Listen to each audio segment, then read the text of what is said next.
In the halls of Clearview High, where whispers of power and fear once ruled, a quiet storm was brewing. Maya Williams, the new girl with a secret that could shake the school to its core, walked in with her head held high and her heart full of resolve.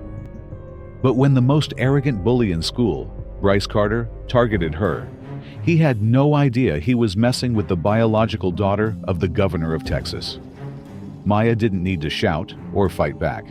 She let the truth speak for itself. What started as prejudice and arrogance ended in an irreversible downfall. This is the story of how one girl's quiet strength changed everything. From which country are you enjoying this story? Please make sure to tell us in the comments. What if the most arrogant bully in school targeted the wrong person? A quiet black girl with a secret, powerful enough to shake his entire world. This is the story of Maya Williams, a new student who is underestimated and overlooked simply because of her skin color and reserved demeanor. But Bryce Carter, the school's most notorious bully, has no idea that Maya is the biological daughter of the governor of Texas. She doesn't need to shout or fight back.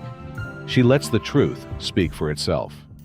By the end, what begins with prejudice and arrogance will culminate in an irreversible downfall. Will Maya's secret destroy Bryce's world? Or will her silence prove to be the most powerful weapon of all? Dive into this gripping tale of resilience, redemption, and the quiet power of truth. Maya Williams, 16 years old. With a slender frame, dark brown skin, and a thoughtful gaze, steps into yet another unfamiliar school. This is her fourth school in 3 years. For an average student, this might be a cause for concern. But for Maya, starting over in a new environment has become second nature. It's as if she's been programmed to navigate the scrutinizing stares and whispered gossip that follow her wherever she goes. Of course, none of the students gathered outside, laughing, chatting, or lost in their headphones. Know that the girl who just stepped off the bus is the daughter of Franklin Williams, the governor of Texas, the first black man to hold that office in the state's history. A name that makes headlines, sparks debates, and commands respect. But Maya has never used her father's status as a ticket to get ahead.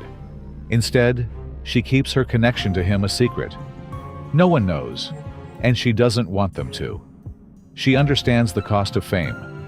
Being the governor's daughter means being met with either fearful or envious stares, compliments laced with suspicion, and fake relationships. She's been through it all.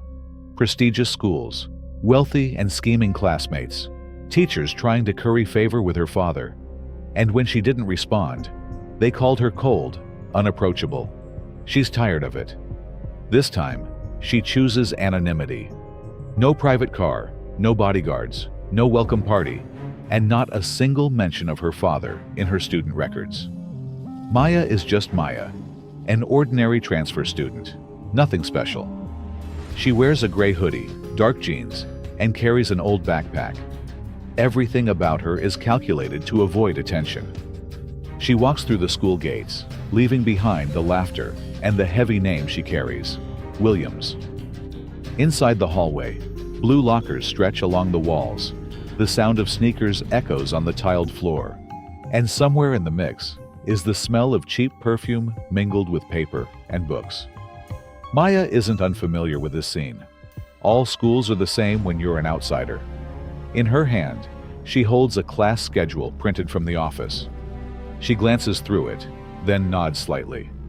First step, find the locker, classrooms, and most importantly, stay away from those who could cause trouble. Maya tightens the straps of her backpack. Once again, she's ready to play the familiar game. Blend in, observe, and survive in the harsh world of high school.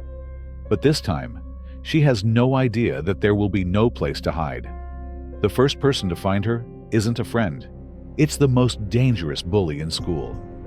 As if fate refuses to let her have a moment of peace, Maya has just passed the first row of lockers when a sudden force from the left makes her stop. All the books and her schedule fall to the floor, scattering like disjointed pieces of a new day, full of chaos. The sound of the book covers hitting the floor echoes through the crowded hallway, causing a few students to turn around. Some burst into laughter. Others smile quietly. No one steps forward to help. Maya gently bends down, picking up each book with an unsettling calmness. But her hands tighten, and for a moment, she looks up. Her gaze meets a pair of shiny white sneakers, followed by Nike athletic pants. And finally, a dangerously handsome face looking down at her, with a gaze that's half amused, half disdainful. Bryce Carter. No introduction is needed. Maya immediately knows who he is, the type of person found in any school. Popular, handsome, overly confident, and dripping with arrogance. But at Clearview High, Bryce isn't just another standout student. He's a living legend, the embodiment of school power. Captain of the football team, son of a well-known real estate mogul, Bryce has grown up in a mansion, driving sports cars to school since the 10th grade. He has it all: fame, influence, and the confidence that comes with it. That confidence isn't in a dazzling smile or a movie star charm. It's in his eyes, the kind of look that comes from someone used to making others shrink back with just a glance. Bryce likes to dominate. He likes control. He likes the feeling of knowing others are afraid of him. And above all, he likes vulnerable targets. The new, the quiet, the different. Maya, with her reserved demeanor, her evasive eyes, and no friends, is the perfect prey. "Oh, sorry," Bryce speaks up, his tone utterly insincere. He tilts his head, hands in his jacket pockets, his gaze sweeping over Maya as if she's some strange creature that's just fallen out of nowhere. "Didn't expect a new student introduction today. Maybe you should learn how to watch where you're going, or stay out of territories you don't understand." Bryce's friends behind him snicker softly, not loudly, but enough to create an invisible pressure around Maya. In that moment, the space seems to shrink. The hallway feels narrower, the light dimmer, and the mocking laughter echoes like a whip cracking against her self-esteem. Maya stands up, brushing the hem of her hoodie. She picks up the last notebook and looks directly at Bryce. No words, no frown, no shout. Just her eyes, cold, deep, and dangerously silent, like a still lake before the storm. Bryce falters for a moment. Maybe he hadn't expected a new student to not panic like all the other victims. There's something in her gaze that makes his smile waver, a little less perfect, almost defensive. Maya doesn't react. She slips past him, walking steadily as if no one had bumped into her, as if she hadn't been mocked in a crowded hallway. It's that silence, the way she leaves him without a single response, that makes Bryce the most uncomfortable. He turns his head, calling out in a half-joking, half-threatening tone, "Hey, I asked you. At least say thank you, right? Are you mute or something?" Maya stops, turns her head, her eyes still calm but her voice low and cold. "You shouldn't do that. That's all." No raised voice, no threats. But Bryce stands still, his eyes narrowing. A new student, black, quiet, daring to speak to him like that? He laughs, an empty, challenging laugh. "So what, princess? You gonna report me to the principal? Or have your mom come pick you up?"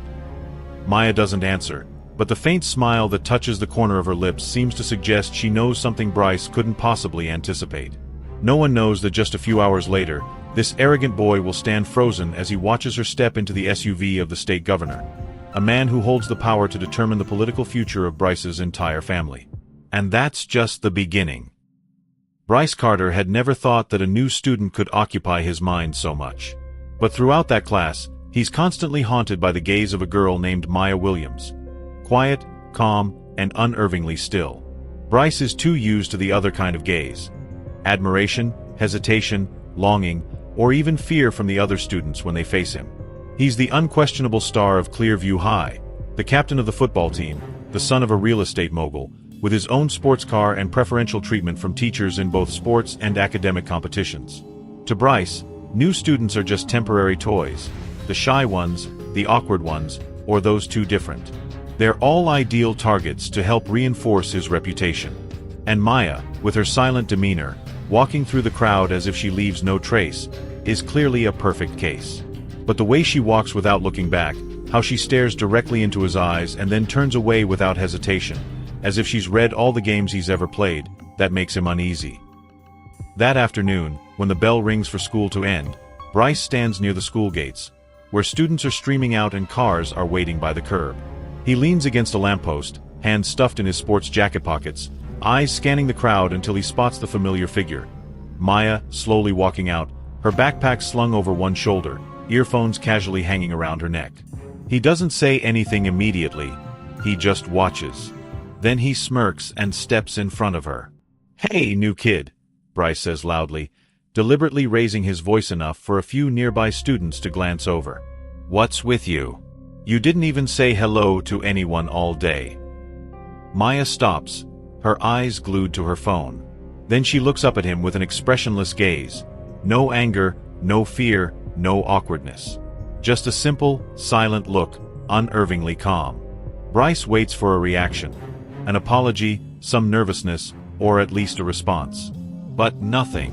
Maya doesn't say anything. She just stares at him as though she's calculating how much energy to expend responding to something so meaningless. "Oh, so you're playing the cold act, huh?" Bryce chuckles, but the sound is a little forced. "You think you're special, don't you? Look like one of those girls who wants attention but doesn't have enough personality to pull it off." Maya slightly tilts her head, the corner of her mouth lifting ever so slightly. Not quite a smile, just a vague sign of understanding.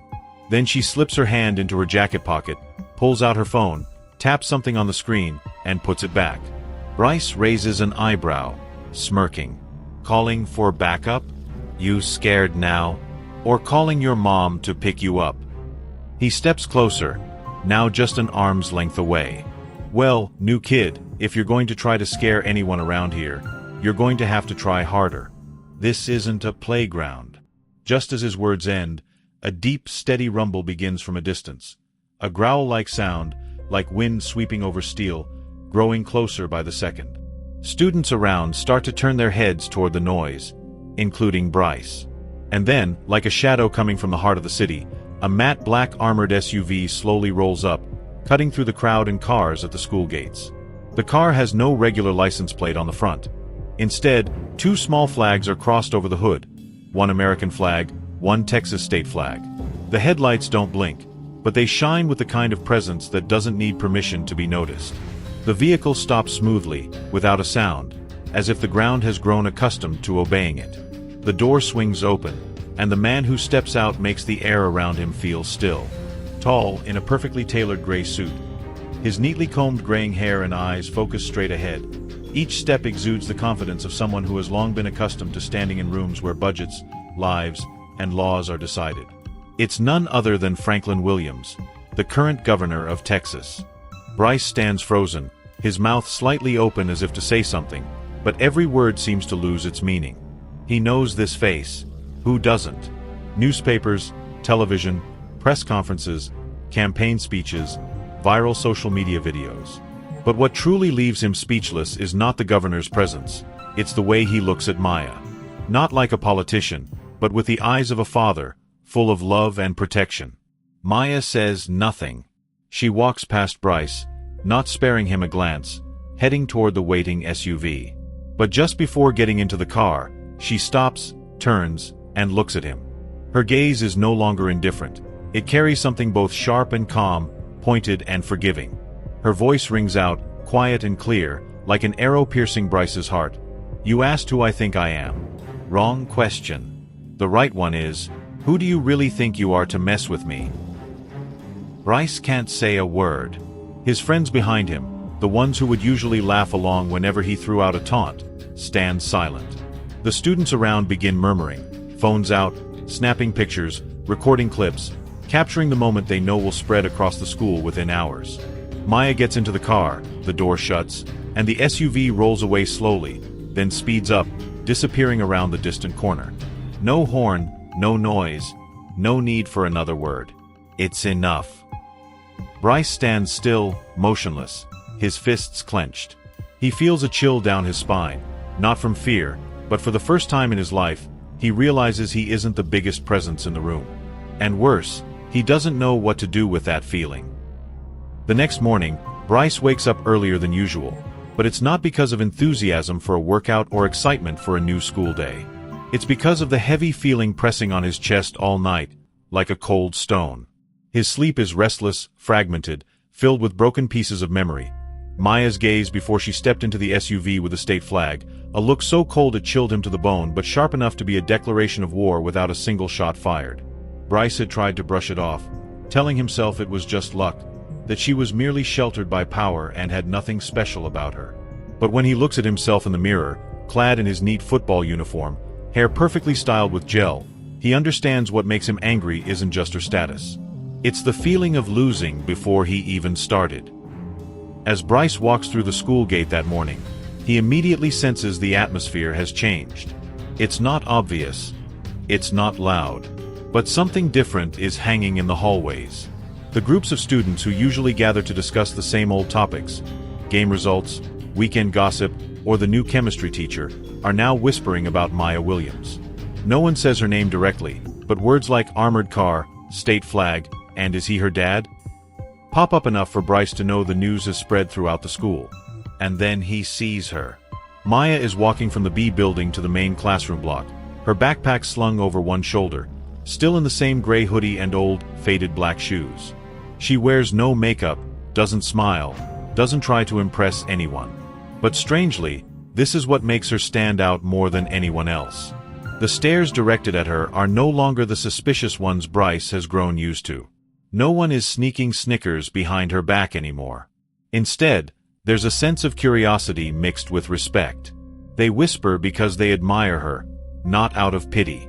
And that's something Bryce can't bear. Maya passes by him as if he's invisible. He stands by his locker, the usual crowd of friends still around him, but this time, none of them makes a single mocking remark. Not because they're scared, but because they're just as confused. The event from yesterday, though brief, has been enough to shake up the long-established social hierarchy in every student's mind at clear view. Bryce Carter is still the star, but for the first time, his aura is overshadowed by the presence of a new player, a player who doesn't need a stage to be in the center of attention.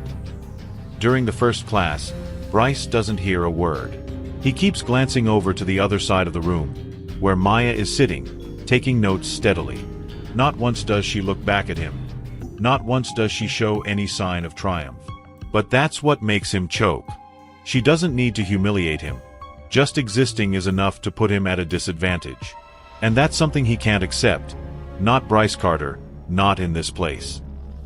When the bell rings for break, he stands up immediately, his fingers gripping his notebook so tightly that the veins on the back of his hand stand out. He strides out into the hallway, calling Ryan, his big, loyal friend who's always ready to do whatever it takes to be seen as faithful, and whispers something in his ear. Ryan doesn't react immediately, but eventually nods, his eyes no longer gleaming with excitement like usual. Lunchtime is when Bryce makes his first move. Maya is walking down the middle aisle of the cafeteria with her tray when Ryan, sitting next to Bryce's table, accidentally sticks his foot out. The trip isn't too harsh, but it's enough to make Maya lose her balance, almost tipping her tray. A can of soda falls, rolling around under the feet of other students. A few people chuckle, not loudly, not with glee, but a hesitant, almost apologetic laugh. Maya stands up straight, her tray tilted, but her eyes never waver. She looks at Ryan, then Bryce, her gaze slow, as if she's watching two actors in a play she's already read the script for. Then, after a deep breath, she speaks, her voice soft as mist but loud enough for those nearby to hear. "I didn't think there were still people here who hadn't evolved." Her words hit the air like a hammer, breaking the tense silence. The whole table goes still for a few seconds, then a quiet giggle erupts from one corner. A girl covers her mouth in laughter, followed by a few others. No one dares laugh loudly, but the uncontrollable giggles make Bryce feel more uncomfortable than a round of applause in his face. Ryan bows his head, his face bright red, while Bryce clenches his fist so tightly his nails dig into his palm. Maya doesn't stop. She continues to her table in the far corner, setting her tray down, opening her milk carton, and eating as if nothing had happened. Bryce sits still. Inside him is no longer just anger, but an underground storm, a chaos he's never known how to handle. Maya doesn't react with fear, no screaming, no cursing, no calling for help. She just uses words, glances, and silence like a sharp knife, cutting away pieces of his power, little by little. After lunch, Bryce quickly walks out into the hallway, kicking a soda can underfoot. It's not because he's angry at Maya. It's because he's angry at himself. He's let her take the lead, and he swears this won't be the end. This is just the beginning. The can of soda flies far and rolls in circles under the feet of passing students, but Bryce doesn't bother to chase after it or look back. He strides down the hallway, his feet pounding the tile floor as if trying to shake the chaotic thoughts from his head. The anger is boiling beneath his skin, no longer just about Maya, but the humiliation of realizing his old tricks no longer work. She isn't hurt, isn't crying, she isn't panicking, didn't cry out for help. She didn't even give a pitying look. She just stood there, calm and proud, as if all his dirty tricks were nothing more than a cheap act in a schoolyard circus. Bryce's friends still follow him, but the silence between them makes Bryce feel more alone than ever. In the past, when he showed his anger, they would laugh, fueling his rage with cruel jokes or suggestions for ways to teach the victim a lesson. But today, the air around him is stifling, awkward. No one dares to say that Maya deserved it. No one dares to be sure that if things go too far, the consequences will be worse. Though no one says it aloud, they all know. This girl isn't like the ones who have crumbled under Bryce's hand. She's the daughter of one of the most powerful people in the state, and that makes it even harder for Bryce to bear. He can't let himself be overshadowed. He can't let the students in school think that he's lost. A guy like Bryce Carter is never supposed to back down. That's what his father always taught him. In the world of leaders, there's no place for weakness or passivity. You have to control everything, make others fear you, because once that fear is gone, power slips away faster than a fall. The next day, the game officially begins. Maya walks into school as usual, her deep eyes revealing no emotion, moving slowly as if she doesn't belong here but doesn't need to hide from it either. But when she approaches her locker, the first thing that hits her is the overpowering smell of ink, and soon after, the familiar sight of hostility. The metal locker is defaced with red spray paint, strewn with crude, offensive, and clearly racist words. Her books have been thrown out of the locker, scattered across the floor, some pages torn, others soaked from a bottle of water someone had intentionally dumped on them. A group of students stands nearby. No one laughs, no one speaks, but all of them watch, the silent gaze of people waiting for something to happen. A reaction, an outburst, a scream. Because this is the familiar script. Time and again, a victim, after being publicly humiliated, would break down, cry, shout accusations, or run away. And then everything would go back to normal, except the bully would only grow stronger. But Maya doesn't do any of that. She just stands still for a few seconds, quietly observing the scene before her, as if she's looking at a child's scribbled picture. Then she bends down, picks up each book, gently brushes off the dust, and neatly stacks them. No searching eyes for help. When she reaches the last book, she stands up, gently turns, leans against the locker, and starts wiping the red writing off with a piece of tissue. Her movements are steady, rhythmic, and not a bit shaky. Bryce stands at the end of the hallway, watching the whole thing unfold. He had been waiting for a breakdown, some kind of negative reaction, but what he gets instead is a silence that makes him choke. Maya isn't just refusing to play by his rules. She's rewriting the game, a game where the person who keeps their composure is the one who wins, not the one who screams the loudest. On his way to the cafeteria, Bryce grits his teeth. The game isn't over. He still has cards to play. At lunch that day, Maya walks into the cafeteria, carrying her tray of food as she always does. Students have gathered in groups, murmuring, but when she passes the middle row of tables, a hand suddenly shoots out from under a table.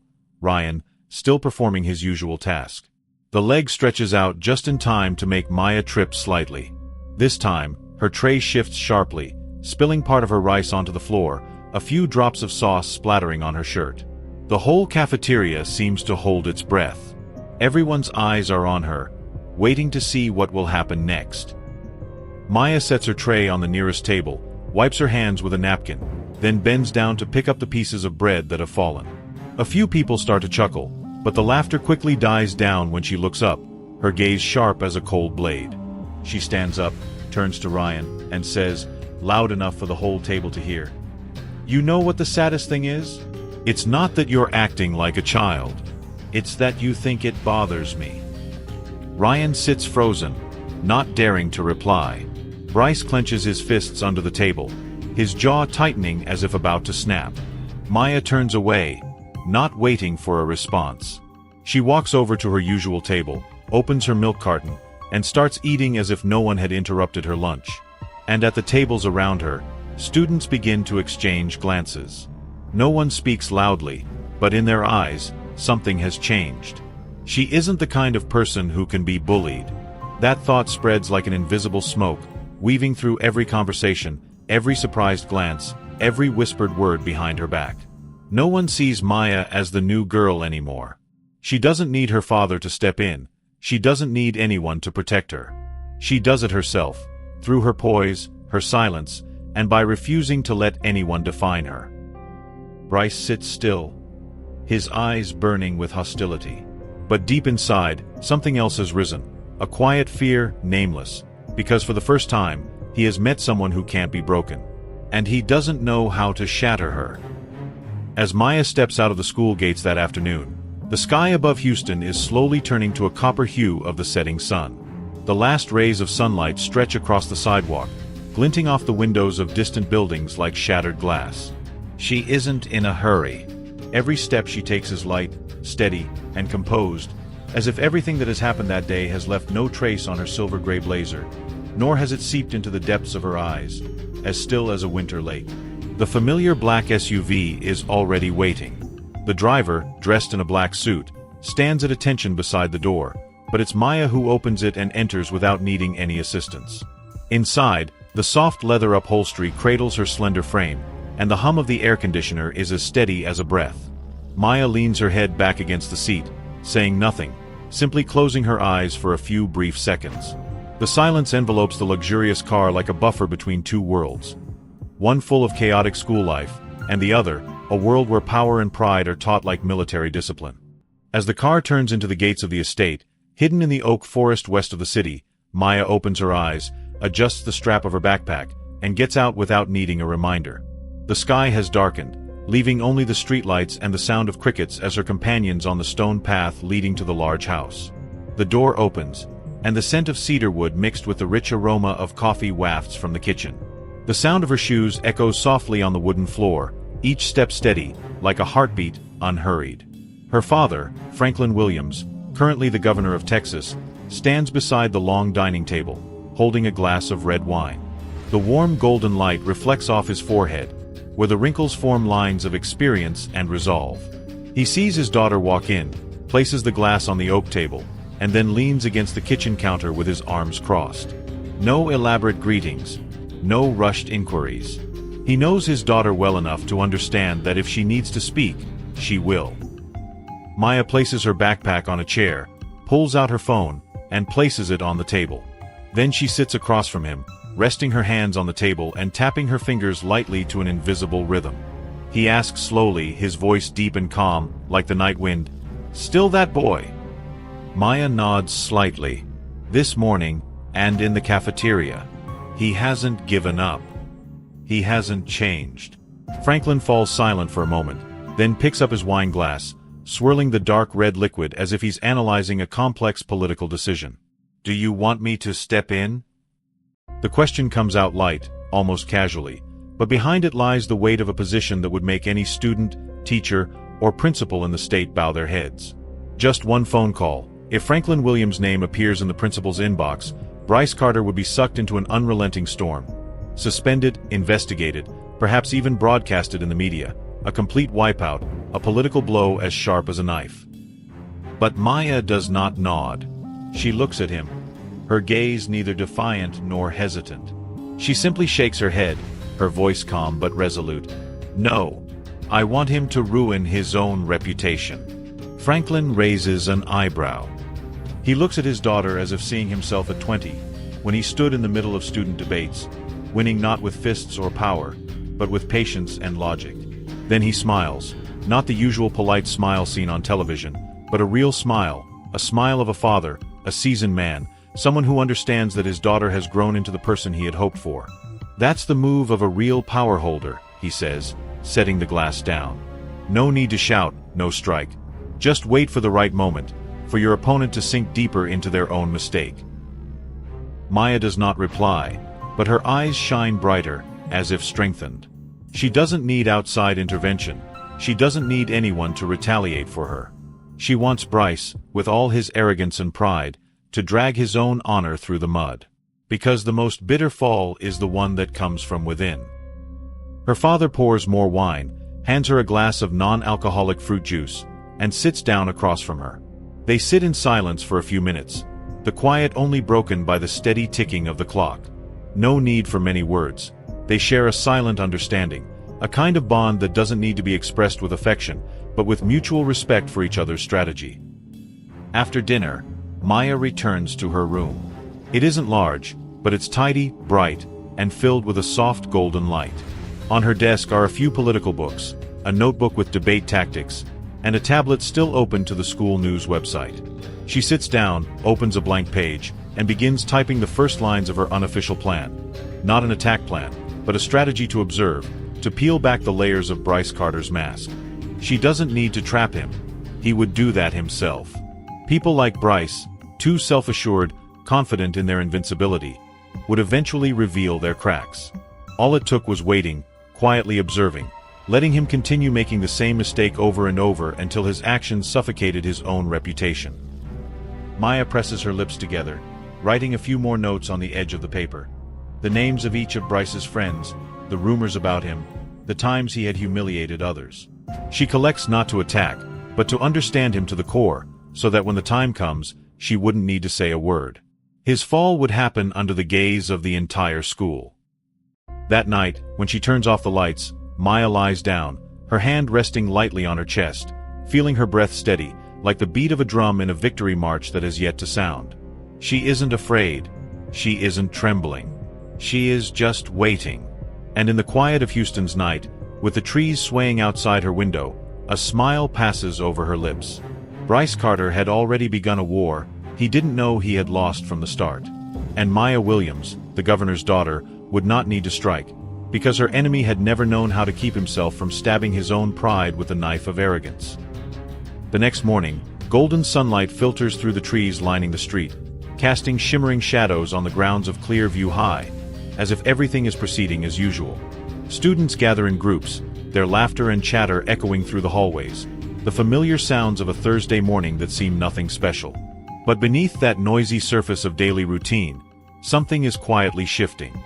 A ripple is beginning to rise, and its epicenter is none other than Bryce Carter. Maya arrives at school like any other day, walking calmly with a cold yet bright gaze, and her appearance unchanged, a gray hoodie, single-strap backpack, no makeup, no distractions. But now, every step she takes draws new glances, no longer the fleeting looks of curiosity, nor the heavy stares of inquisitiveness. Now, the gazes people direct at Maya carry something more akin to respect. Bryce doesn't have to try to feel it. He sees it clearly, hears it, and he feels it in every tense nerve. In the past, whenever he walked down the hallway, there would always be an increasing wave of noise. The high fives, the enthusiastic greetings from his friends, the admiring glances from girls by their lockers. But today, as he passes those same faces, all he gets are reluctant nods, quick glances that dart away, and forced smiles that don't reach their hearts. This change doesn't come from a scandal. No one has stepped forward to accuse him. There are no violent clips leaked. No teachers have condemned his actions. Yet, there is something slowly suffocating the dominant position he once held in his grasp. And that something is Maya Williams. She doesn't need to do anything. She simply exists, and it's that presence, firm and unwavering amidst the taunts and teasing, that makes Bryce feel lost. Because for the first time in his life, he has encountered someone who doesn't falter under his weight. She isn't crushed when he presses down. She doesn't fade when he enters the room. Not only does Maya not collapse, she stands taller, shines brighter, and holds herself with more pride, as though the harder he pushes, the more she rises. Whispers in the classroom have started to place his name in the role of villain. A group of girls in their literature class are gossiping about how Bryce is actually just a coward who likes picking on weaker people. A few players on the football team begin to fall silent when he gives orders during practice, a hesitation that had never existed before. Even Ryan, once his most loyal shadow, now sits further away than usual, no longer chiming in when Bryce targets someone for mockery. Bryce feels like he's falling into an endless void. Every reaction he has is met with indifference. Each time he makes a snide remark at Maya, the laughter that used to ring like applause now turns into awkward, strained smiles. Once, when he deliberately bumps into Maya in the crowded hallway, students around don't cheer like they always did. Instead, a younger student turns to their friend and whispers, "This guy's clearly scared of her." Though the words are quiet, to someone like Bryce, who has been focusing all his attention on Maya, it rings like an alarm bell. And worse, he knows it isn't wrong, because he is scared. Not the kind of fear people admit to, but the kind of invisible fear when the power he once held suddenly feels fragile, trembling like a guitar string pulled too tight. He fears losing control of the crowd. He fears that his friends no longer follow his every word. He fears that even though no one says it, everyone is beginning to lean toward Maya, the girl who doesn't need a punch to make him feel weak. Another time, in biology class, the teacher casually mentions the term chain reaction, and Bryce hears a few giggles from the back of the class, where Maya sits. She doesn't look at him or say anything, but a few students turn their heads, winking at each other. He knows they're talking about him. He knows his decline has started to spread like cracks on the surface of a once strong wall. He struggles, tries to throw out new jabs, attempts to play dirty, to make Maya lose her composure. He tries to hint at those whose parents have their backs. But the more he tries, the colder the crowd's response becomes. And Maya is still standing firm, like a pillar in the middle of the schoolyard, unshaken, unmoved, never needing to fight, but still making her enemies step back. It's in that state that Bryce begins to realize something he has never faced before. He was never truly strong. He just had a loud voice, a cheering crowd, and the fear people had of him from his threats and status.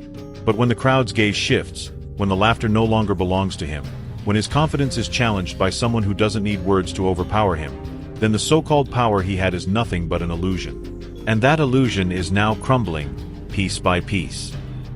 Maya doesn't need to do anything more. She just needs to keep being herself and let Bryce continue to reveal his true nature. Because when one realizes that the king standing on his throne no longer has anyone bowing to him, then that throne has no reason to exist. And Bryce Carter, once the name that everyone feared, is slowly becoming a faint shadow in the crowd, a person in panic, clutching a hollow throne with no one left to guard it for him. In the days that follow, the silence between Maya and Bryce is no longer the invisible lull of two distant worlds.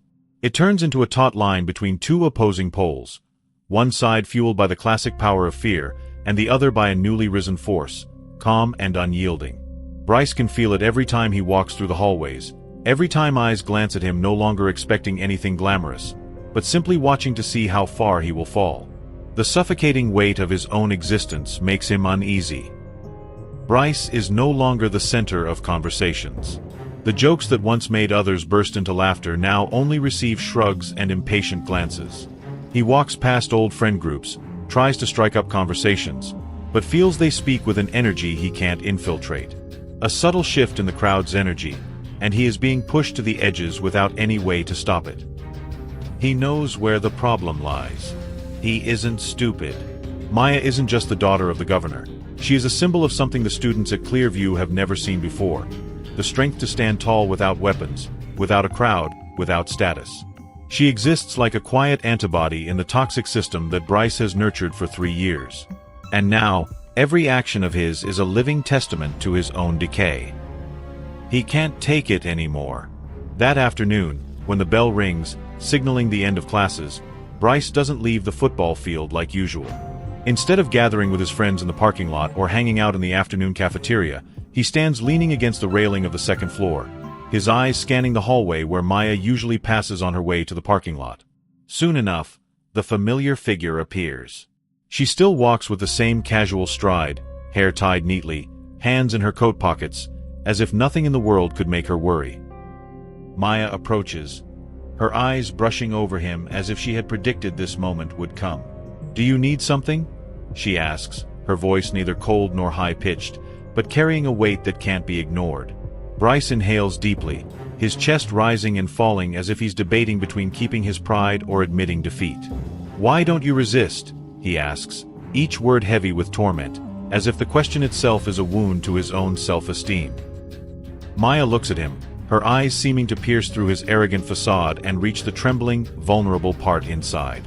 She doesn't answer right away, letting the question linger in the air for a long moment, as if seeing if Bryce still has the patience to endure his own confusion.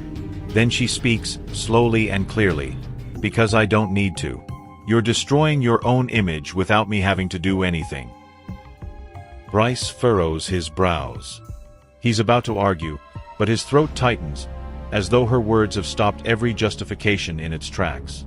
Maya doesn't stop there. She takes a step forward, closing the distance between them until there's barely a single step separating them. "You're not afraid of me. You're afraid of what I represent. You're afraid that others will see you're nothing without the laughter of approval behind you. You're afraid of the day you walk through the halls and no one looks up. You're afraid of being forgotten, afraid that one day no one will fear you anymore." Bryce stands still, his shoulders twitching slightly, his eyes widening as if, for the first time in his life, someone has seen what even he was too scared to name. "The truth is," Maya continues, her voice low but certain, "you've lived by feeding off the fears of others. You don't need to be a good person. You just need to be tough enough for others not to dare challenge you. But that kind of power, Bryce, it's not lasting. It's as fragile as it is pitiful." He takes a step back, not because he's pushed, but because his instincts urge him to escape her gaze, a gaze that neither hates nor despises, but simply sees him clearly, sees through him. "You think you understand me, huh?" Bryce growls, but the tone in his voice cracks, no longer as confident as before. "You don't know anything about me." "Maybe," Maya nods. "I don't know who you were, but I know exactly who you're becoming. Someone who's losing control. And you know it too." In that moment, Bryce feels frozen. He feels as if he's standing bare under the midday sun, with no shell left to hide behind. His old friends are slipping away. His reputation is crumbling piece by piece. The petty tricks no longer make an impact. And the worst part is, he isn't sure who he is anymore, if he no longer has fear to exploit from others. Maya doesn't need to say anything more. She turns and walks away, leaving Bryce standing motionless in the empty hallway. And for the first time since this game began, Bryce has no words to reply with. No punch, no laughter, no sarcastic remark. Just silence. And the truth. Bryce stands motionless for a long time after Maya turns and walks away. The hallway is now emptier. The fading sunlight stretches long across the pale tile floor, casting his shadow in a distorted, elongated shape. Inside, he feels a strange, nameless emotion. Not quite anger, not entirely hurt. It's a kind of emptiness, as if someone has drained all the energy from him, leaving a terrifying void behind. For the first time in his life, he doesn't know what to say, not because he's speechless, but because it seems like nothing he could say would matter anymore. The next morning, he wakes with a vague sense of determination, determined to prove that Maya is wrong. He will regain control, win back the admiration of the crowd, and make her understand that no matter how smart or determined she is, he is still the one in power, still the center, the very core of the system she is trying to overthrow. Bryce walks into school with his chest puffed out, chin high, a smile that twists into a fake grin. But behind those eyes, a sense of confusion can't be hidden. The opportunity comes when he enters the cafeteria at lunchtime. The room is packed with students. The clatter of trays on tables, the clinking of cutlery, and the loud chatter form the usual chaotic soundscape of every high school lunch. Maya has already seated herself at her usual table, a corner by the wall near the window, far enough to avoid being bothered, yet close enough for anyone to see her. She's engrossed in her book, gently stirring her juice, her calm demeanor almost unreal. Bryce scans the room. His old friends are still at their table, but they don't seem as eager as before. Ryan sits farther away than usual, his eyes darting around the cafeteria, seemingly trying to avoid Bryce's gaze. A few girls who used to laugh hysterically at every one of his jokes now whisper to each other, occasionally glancing at Maya with looks of curiosity and admiration. He clenches his fists and walks straight to the middle of the cafeteria before turning toward Maya's table. His voice rings out clearly, deliberately raised above the noise around them to drown out the clamor. Hey Maya, don't you feel lonely sitting there all by yourself? Or are you just waiting for your dad to come pick you up so you can feel important? A few half-hearted chuckles echo around the room, not in unison, not as enthusiastic as before. Several surprised glances are cast his way. Some students stop eating, a few freeze with their spoons midair. Maya lifts her gaze slowly, setting her spoon down, her eyes slowly turning toward Bryce. Her expression remains unchanged, the same deep, composed look, as though she has been preparing for this moment all along. Bryce presses on, trying to recreate the mockery he has so often used in the past. You walk around with that "I'm more important than all of you" attitude just because your dad's the governor. Do you think that makes everyone bow down to you? Trust me, no one in this school cares. Maya doesn't answer right away. She looks at him for a long time, her eyes still and calm, like the surface of a winter lake, not cold enough to freeze, but not warm enough to allow anyone to stir it. Then, in a moment where the whole room seems to quiet, she slowly stands up. The way she moves, graceful, purposeful, pulls everyone's attention. Maya takes her glass of juice in hand and walks slowly to the center of the cafeteria, stopping directly in front of Bryce. They're barely 3 steps apart, and the crowd begins to gather, silent, watching, waiting. Maya looks directly into his eyes, her voice clear but not loud, each word falling with a finality that cuts through the air. You keep talking about my father's power, as though that makes me stronger. But the truth is, she tilts her head slightly, the corner of her mouth lifting in a faint smile. You were the one who almost wet his pants when you saw him step out of the car. The cafeteria falls silent. No laughter, no sounds of surprise. Even the clink of a dropped spoon echoes loudly, like a bell tolling in an empty church. Bryce freezes. His eyes widen, his lips quiver. In that instant, the mask that has kept him at the top, the mask of the ruler, the arrogance, the fake authority, shatters in front of everyone. Not with a punch, not with a shout, but with a single sentence that strikes directly at his deepest fear. Maya stands there, her gaze never leaving him. She leans slightly toward him, as though to whisper, but just loud enough for those nearby to hear. I don't need to prove anything to you, Bryce. I didn't come here to make people fear me. I just need them to see you a little clearer every day.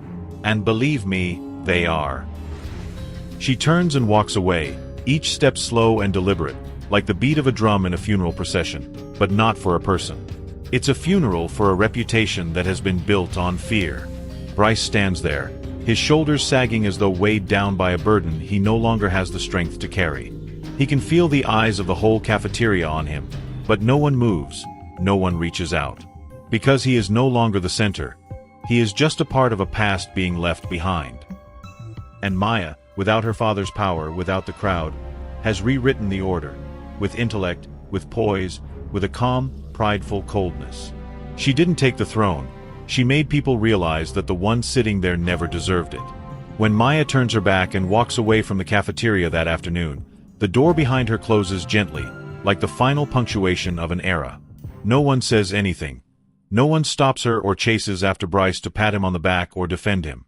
There are no applause, no chants of anyone's name. But what happened that day?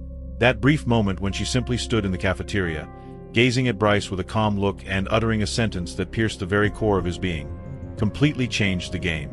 The next morning, in the mild chill of a late autumn morning, Clearview High opens its doors to students like any other day. But within it, everything has shifted. Bryce Carter walks through the gates wearing the Letterman jacket emblazoned with his team's name, the one that had once made him stand out in the crowd like a symbol. But today, no one looks up. Not a single eye awaits him. The polite nods have disappeared, replaced by quiet, deliberate avoidance. The bright smiles that had once been directed at him are gone, replaced only by brief glances that skim past him, as if no one wants to look too long at something that is falling apart. Even Ryan, the big friend who had once been ready to throw objects, kick feet, and elbow his way through crowds to protect Bryce's reputation, now walks a step ahead, no longer sitting next to him in class, not even waiting for him after school. The others, his teammates, the familiar faces from the lavish parties he had once thrown, now only exchange fleeting glances with him before quickly turning away. The way they leave him isn't out of fear or hatred, it's because they no longer see anything in him worthy of respect. That is the harshest form of isolation. Not being punished by those in power, but having the crowd withdraw their trust, that invisible asset that grants power to the one on top. Bryce feels it in every step, in every pause when walking down the hall where no one moves aside for him, in every awkward glance when he cracks a joke but no one laughs. The power that had once allowed him to manipulate everything in the school, teachers, students, friends, is now slipping away from him, bit by bit, like a tide receding from a stranded ship. Whispers begin to rise, quietly, but sharply. Some students retell the event in the cafeteria, each retelling making Maya appear stronger, more resolute, while Bryce shrinks, hesitating, gasping for air. Some speak of past bullying incidents they had once been too afraid to mention, as if Maya's stand had opened the door to a wave of public confessions of things that had once been hidden. And then, those whispers spread like an underground fire in a forest that seemed lush and green. No one can douse it, control it, because it is no longer about one person. It is the collapse of a misplaced belief that had been held too long. Meanwhile, Maya continues walking through it all. She doesn't need to smirk. She doesn't need to say anything else to fan the flames. She doesn't need to shout that she's right. She doesn't need to take to social media to complain or expose anyone. Her composure, her quiet pride, her waiting for no one's approval, that is exactly what makes everything around her shift toward her. In class, the teacher begins to call on Maya more often, not because her father is the governor, but because of her sharp answers, her logical arguments, her essays that are not only correct but insightful. In the sociology club, she is invited to participate in the first student roundtable at the school. On campus, underclassmen start to approach her, asking for advice or simply wanting to get to know her.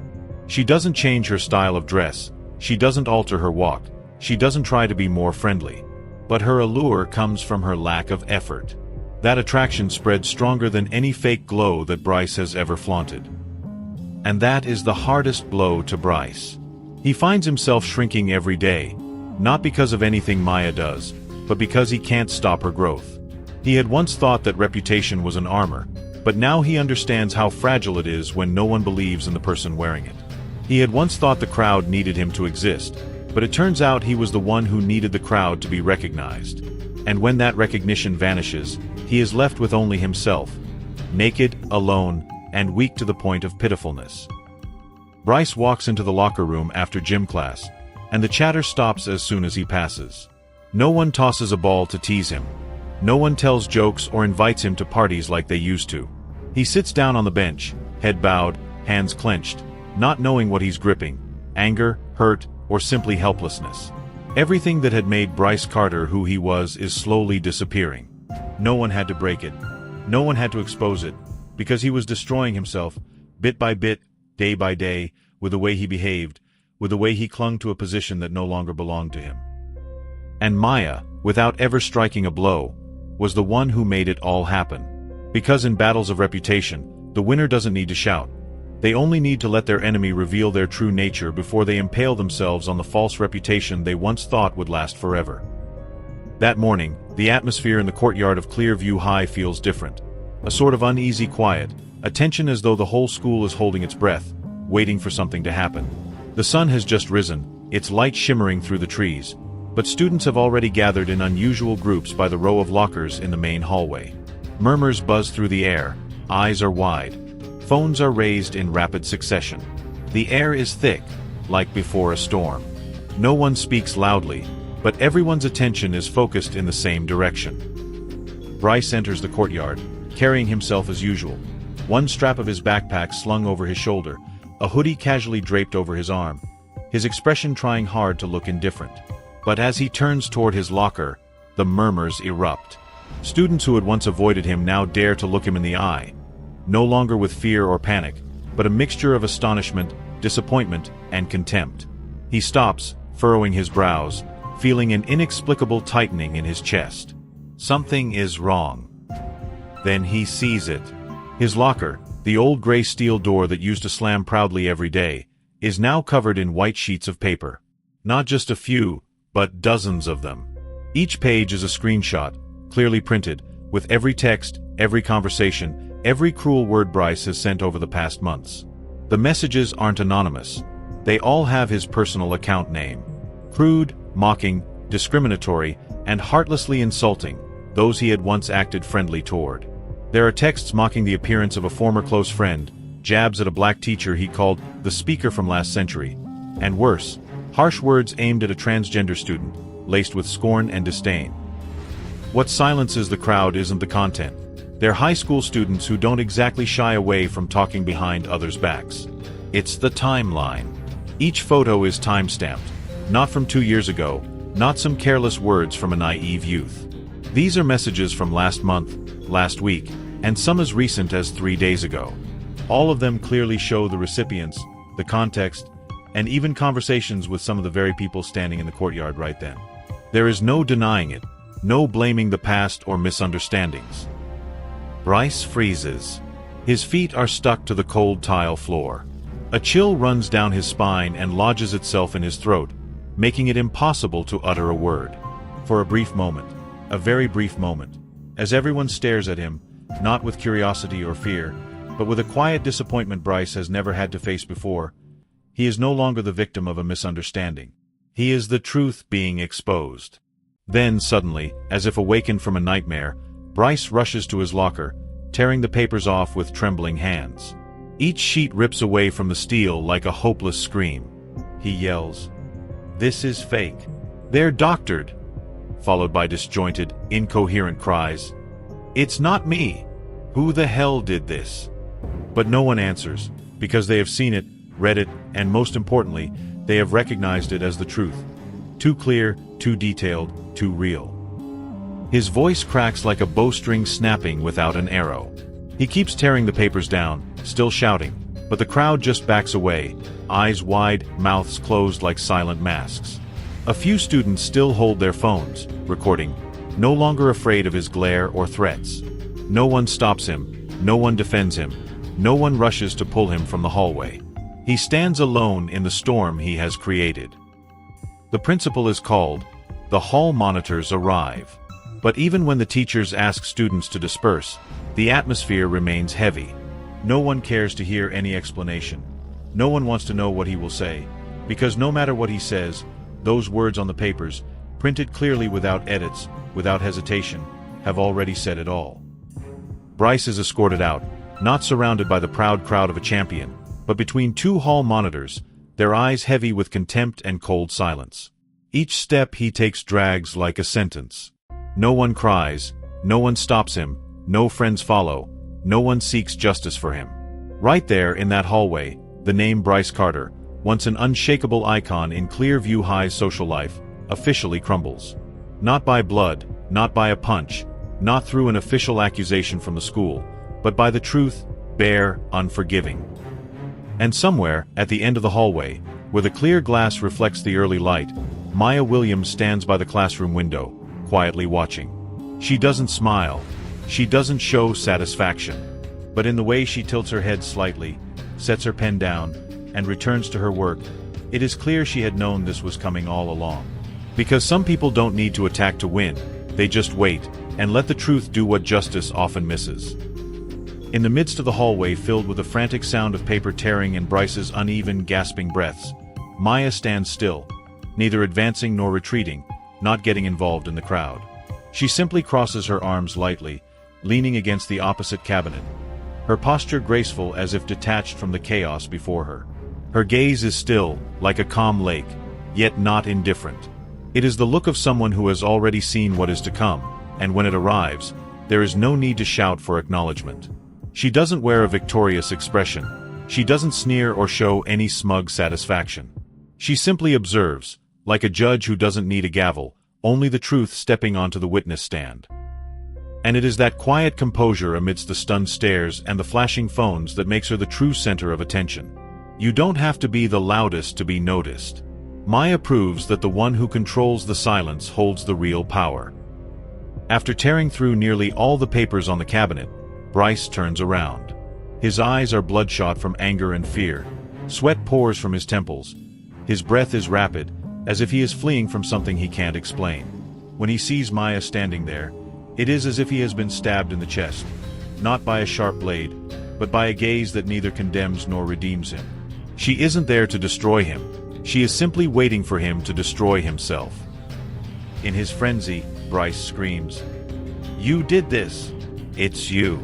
The scream echoes down the hallway, a final attempt to hold on to the image of the victim, hoping that if he shouts loud enough, if he is desperate enough, someone will believe him, someone will pity him, someone will return to his side. But this time, no one speaks in support. The friends who had stood by him at every party, who had hidden his cruel words, who had cheered when he bullied someone. Now they all step back, their gazes avoiding him as if he is something to be avoided, not saved. Maya tilts her head slightly, removes her hand from her chest, and walks toward him. Not quickly, not aggressively, but with the step of someone who controls the game, in a chess match where the opponent is confused because they no longer have a move. She stops in front of him, her eyes meeting his directly, her voice calm as always, neither loud nor angry, but carrying an invisible force that makes the surrounding space feel smaller, urging everyone to listen. "I didn't need to do this. I just helped everyone see who you really are." Bryce opens his mouth as if to say something, but then closes it again. No words can refute her statement. No excuse is strong enough to erase the evidence that is being shared across the school's phones. He has been exposed, not because Maya set a trap, but because he had lived too long in the facade of a false image, forgetting that the truth could come from anyone. He had said those words. He sent those messages. And now, everyone can see. Behind Maya, the students have gathered in larger numbers, but no one is laughing. There are no cheers or boos. The silence is overwhelming, but not apathetic. It is the silence of awareness, of a shift in collective thinking. They look at Bryce as if he is a fallen statue, not brought down by an outside force, but because the very foundation inside had long since decayed. Bryce takes a step back, then another. It is as if he is searching for a door, some escape from the gaze of everyone. But the school, once his stage, has now become a courtroom. Every gaze is a verdict, every phone raised is evidence, capturing the moment of his collapse. And Maya, still standing in the midst of it all, is the one who doesn't need to deliver a judgment, for the collapse has already spoken for her.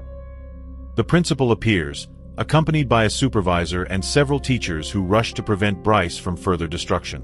But it is already too late, not because the papers have been posted, but because the image of him in the students' minds has shattered. Some turn away, not wanting to look anymore. Others stay, not to witness Bryce Carter's downfall, but to remember that there are those who were once very strong, but if that strength doesn't come from integrity, it will eventually be exposed. Bryce is taken away, this time, by the decision of the administration. His face is pale, his eyes are dazed. His protests are now nothing more than weak whispers. He no longer screams. He knows even if he does, no one will listen. Maya doesn't follow. She turns and walks back to class, not in a hurry, her walk is always unchanged. But anyone who looks can understand that she is no longer the quiet new student. She is no longer an outsider. She has become a symbol, not of power from parental authority, but of integrity, of the courage to face, and the patience to wait for the truth to speak for itself. She doesn't need to shout, she just needs to stand there, among the crowd, like a silent judge. And that is enough. When Bryce Carter is taken away from the hallway, his eyes meet with stares and blank sheets of paper that reveal the whole truth. Maya doesn't look back. She continues walking toward her class, passing through the corridors that once belonged to the king of the school, a name still spoken with admiration, caution, and sometimes fear. But today, every corner leads to one singular image. The undeniable collapse of a self too large to understand limits, too arrogant to see it was being replaced by the very things he once scorned: composure, intellect, and integrity that didn't need embellishment. The class continues, but the atmosphere in the school has changed. Every time someone looks at the whiteboard or down at their exercise book, their gaze unconsciously drifts to the empty seat where Bryce used to sit, leaning back confidently, gesturing as if every answer belonged to him. Now, the seat is vacant, silent, and cold. A spot that once represented power now remains as a mark of something past. No one says much, but within each student, something is shifting. The respect that had once been given to Bryce seems to turn into long-suppressed discontent, now allowed to breathe. And like all endings, when the wall fell, people no longer remembered how it once stood tall. They only thought of the cracks and damage it caused when it was still worshipped. At the end of the lesson, Maya doesn't stay to chat. She doesn't celebrate. She doesn't accept any compliments. She quietly packs her books and walks out of the class as usual. But today, each step she takes seems to be carpeted with looks of respect from those who once thought she wouldn't last a week in this school.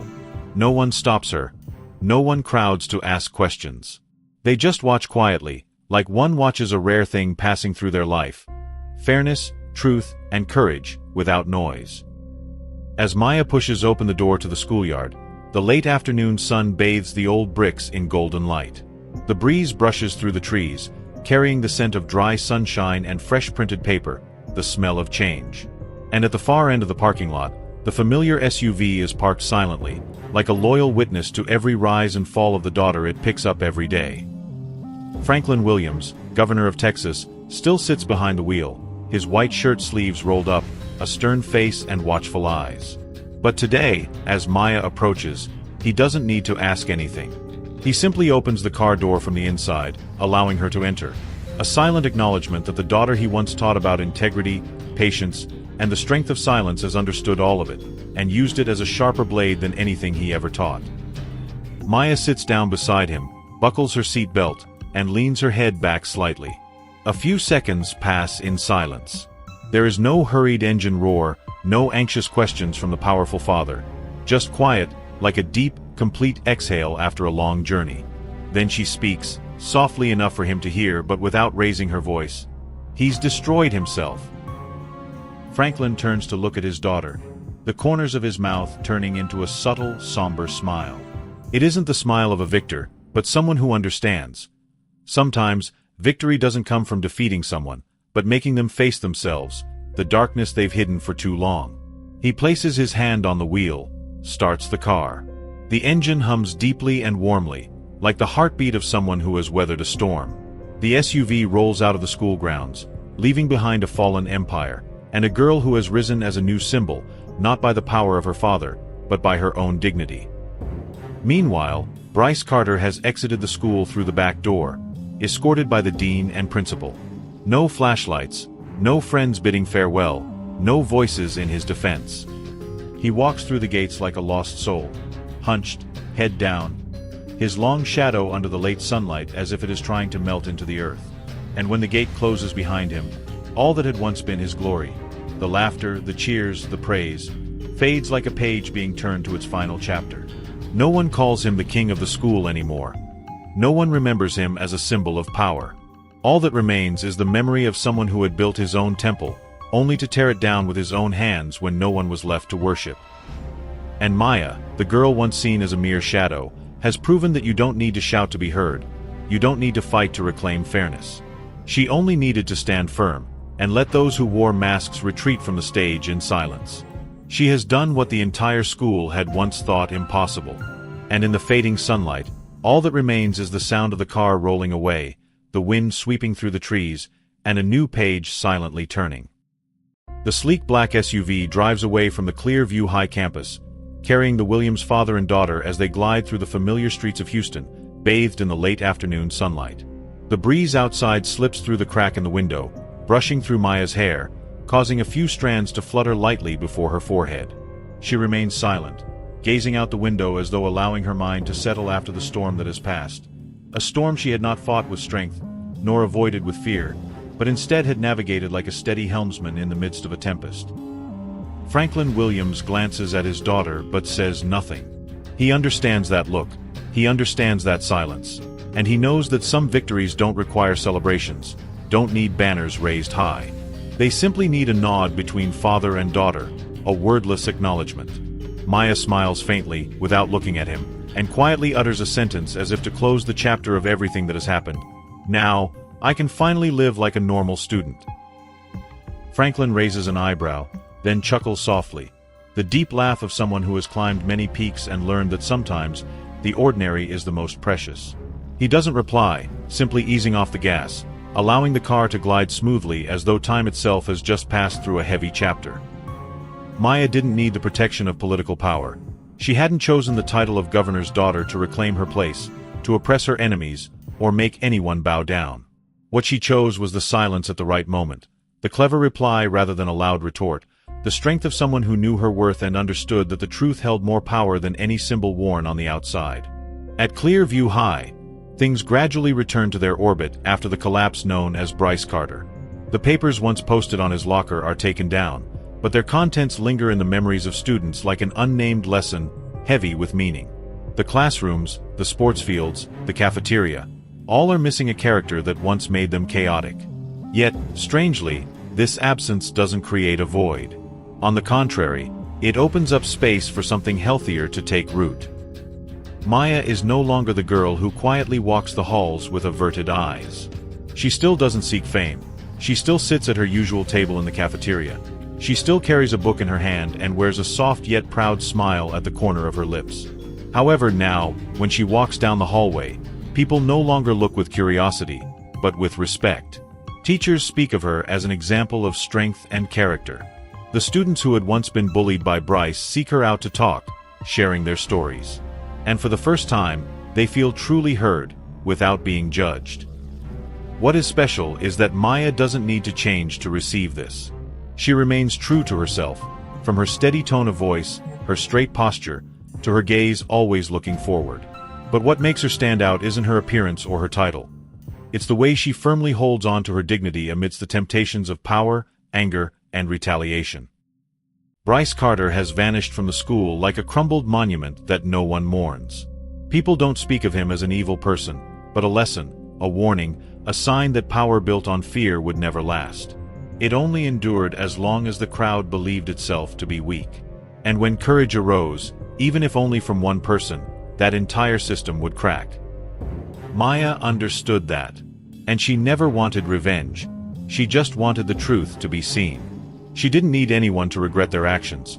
She just needed everyone to know that kindness did not equal weakness, silence did not mean submission, and those sitting on their thrones trembled most when they feared the truth.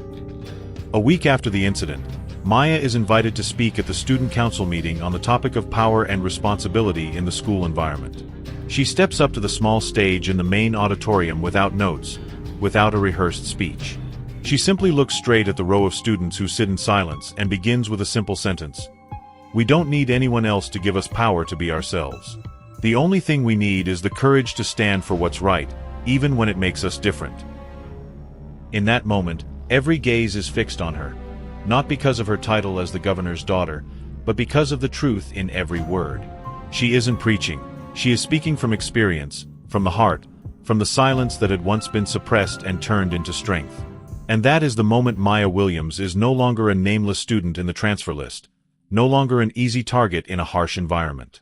She becomes the person that others silently look up to, not because she raised her voice, but because she proved a seemingly small thing, that even in places where it seemed impossible, kindness and strength could still triumph. In some corner of the school, where the wind blows through old oak trees, the bell signaling the end of school rings, clear, long, and full of hope. A new era has begun. And Maya, with all her calmness and intellect, is the one who laid the first brick for the foundation of a Clearview High no longer built on fear, but on respect and courage. And that is the story of Maya Williams, the girl who quietly walked into Clearview High as an outsider but left it as a symbol of strength, intellect, and determination. Without the power of her father, without retaliation through fists, Maya taught the entire school, and Bryce Carter, a lesson that power built on fear is the most fragile power of all, while strength derived from truth and integrity is unshakable. This story makes us ask ourselves, if you were in her shoes, would you choose to face it like Maya, with calmness and intelligence, or take the path of immediate retaliation? Share your thoughts in the comments. If you enjoy stories like this, don't forget to like, share, and subscribe to the channel so you don't miss out on the next videos. See you in the next inspiring stories. As the school year progressed, Maya found herself facing a new challenge, one she hadn't anticipated. While the students at Clearview High had begun to embrace kindness and respect, not everyone was on board. A group of seniors, led by a girl named Vanessa, had grown resentful of the changes. Vanessa had always been one of Bryce's closest allies, and she wasn't about to let Maya's influence go unchallenged.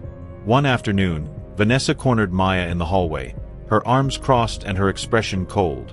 "You think you're so special, don't you?" she sneered.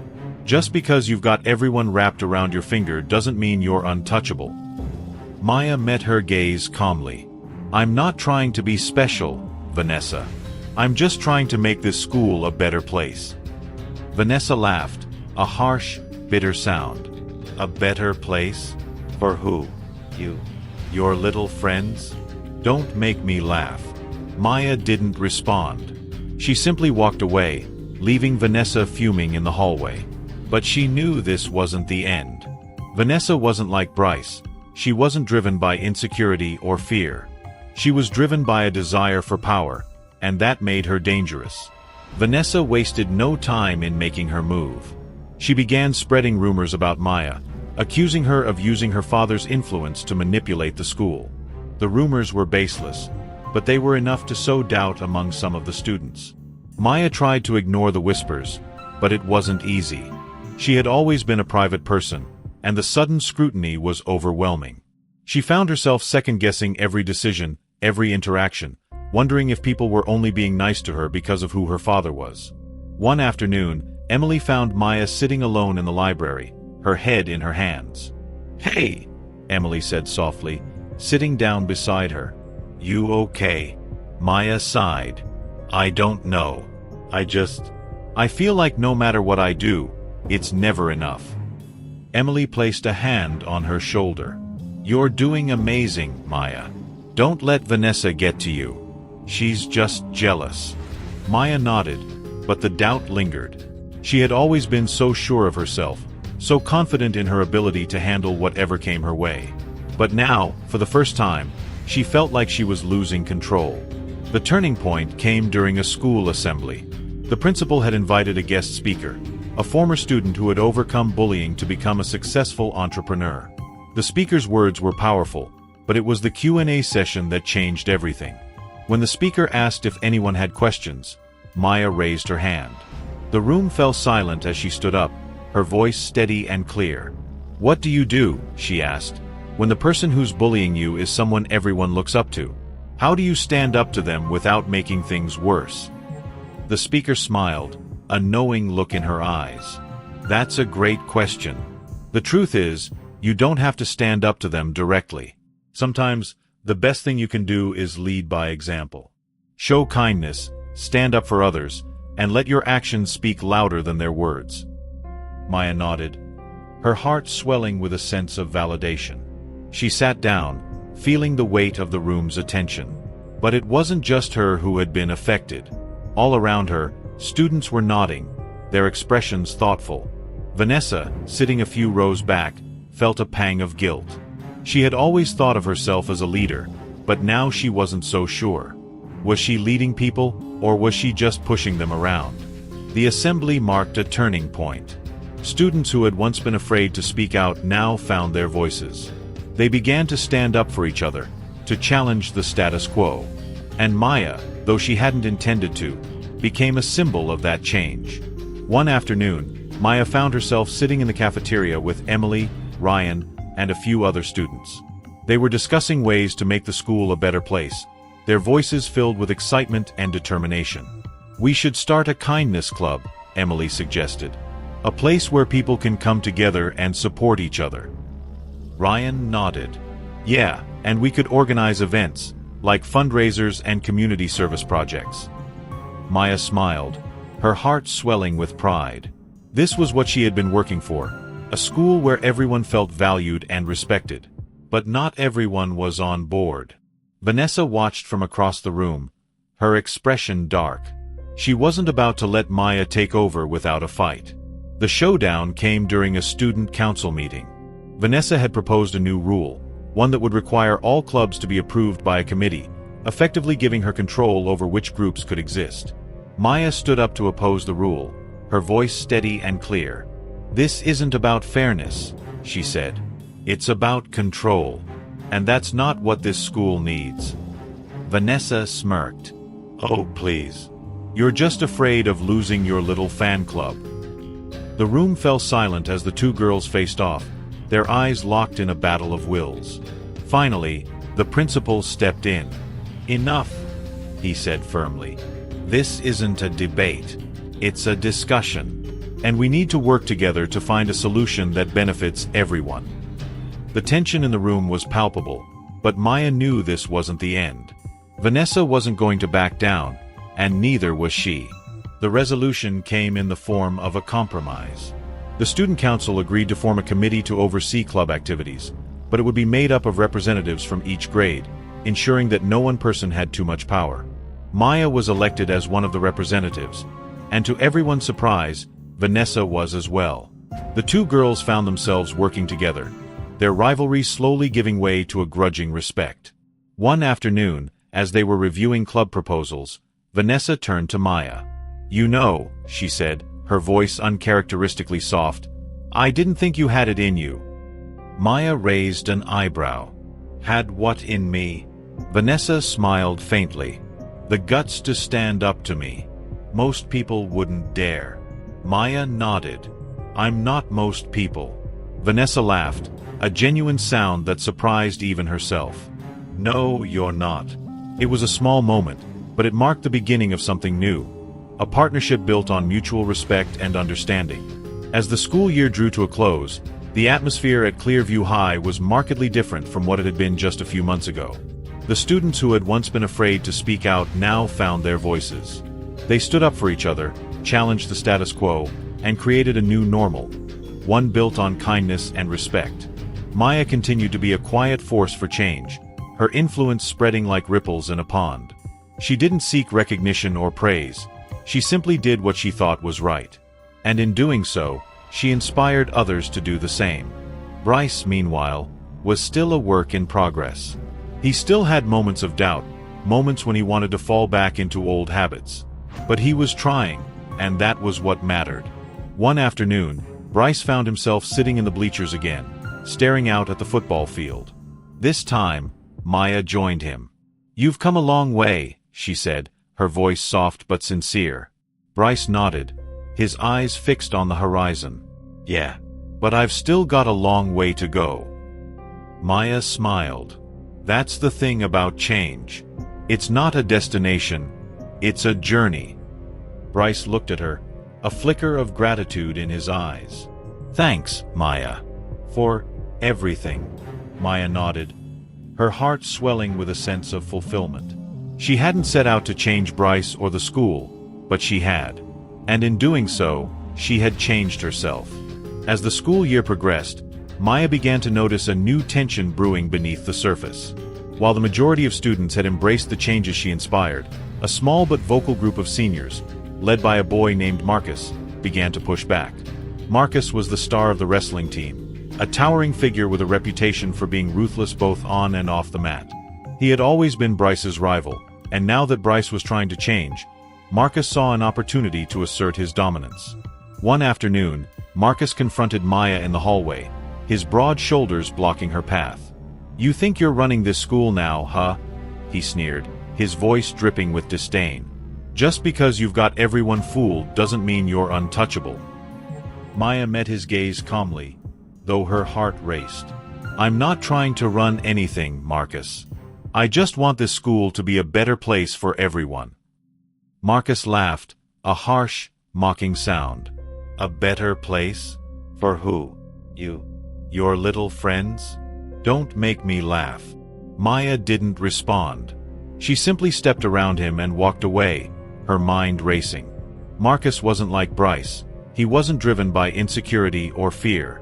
He was driven by a desire for control, and that made him dangerous. The tension between Maya and Marcus came to a head during a school-wide wrestling match. Marcus had challenged Bryce to a rematch, hoping to humiliate him in front of the entire school.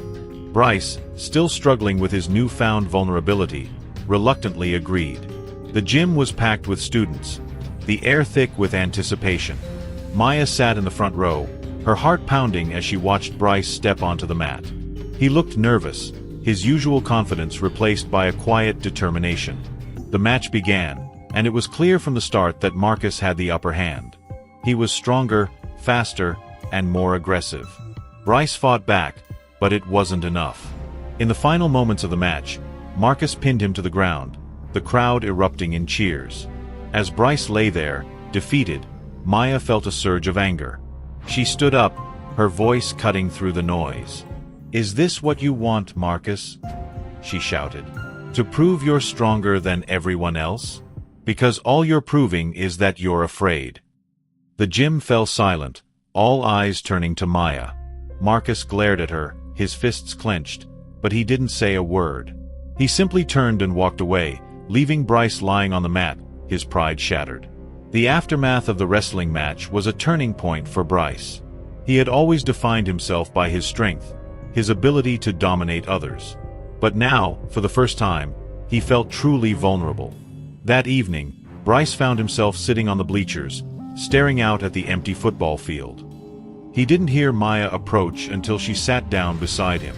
"You okay?" she asked, her voice soft but sincere. Bryce sighed, running a hand through his hair. "I don't know. I feel like I've lost everything." Maya nodded, her expression thoughtful. "You haven't lost everything, Bryce. You've just lost the person you thought you were. And maybe that's not such a bad thing." Bryce looked at her, his eyes filled with a mix of anger and confusion. "What's that supposed to mean?" Maya smiled faintly. "It means you have a chance to become someone better. Someone who doesn't need to dominate others to feel strong." Bryce didn't respond, but the words lingered in his mind long after Maya had left. As the weeks passed, Maya found herself facing a new challenge, one she hadn't anticipated. While the majority of students had embraced the changes she inspired, Marcus and his followers began to push back harder. They started spreading rumors about Maya, accusing her of using her father's influence to manipulate the school. The rumors were baseless, but they were enough to sow doubt among some of the students. Maya tried to ignore the whispers, but it wasn't easy. She had always been a private person, and the sudden scrutiny was overwhelming. One afternoon, Emily found Maya sitting alone in the library, her head in her hands. "Hey," Emily said softly, sitting down beside her. "You okay?" Maya sighed. "I don't know. I feel like no matter what I do, it's never enough." Emily placed a hand on her shoulder. "You're doing amazing, Maya. Don't let Marcus get to you. He's just jealous." Maya nodded, but the doubt lingered. She had always been so sure of herself, so confident in her ability to handle whatever came her way. But now, for the first time, she felt like she was losing control. The turning point came during a school assembly. The principal had invited a guest speaker, a former student who had overcome bullying to become a successful entrepreneur. The speaker's words were powerful, but it was the Q&A session that changed everything. When the speaker asked if anyone had questions, Maya raised her hand. The room fell silent as she stood up, her voice steady and clear. "What do you do," she asked, "when the person who's bullying you is someone everyone looks up to? How do you stand up to them without making things worse?" The speaker smiled, a knowing look in her eyes. "That's a great question. The truth is, you don't have to stand up to them directly. Sometimes, the best thing you can do is lead by example. Show kindness, stand up for others, and let your actions speak louder than their words." Maya nodded, her heart swelling with a sense of validation. She sat down, feeling the weight of the room's attention. But it wasn't just her who had been affected. All around her, students were nodding, their expressions thoughtful. Marcus, sitting a few rows back, felt a pang of guilt. He had always thought of himself as a leader, but now he wasn't so sure. Was he leading people, or was he just pushing them around? The assembly marked a turning point. Students who had once been afraid to speak out now found their voices. They began to stand up for each other, to challenge the status quo. And Maya, though she hadn't intended to, became a symbol of that change. One afternoon, Maya found herself sitting in the cafeteria with Emily, Ryan, and a few other students.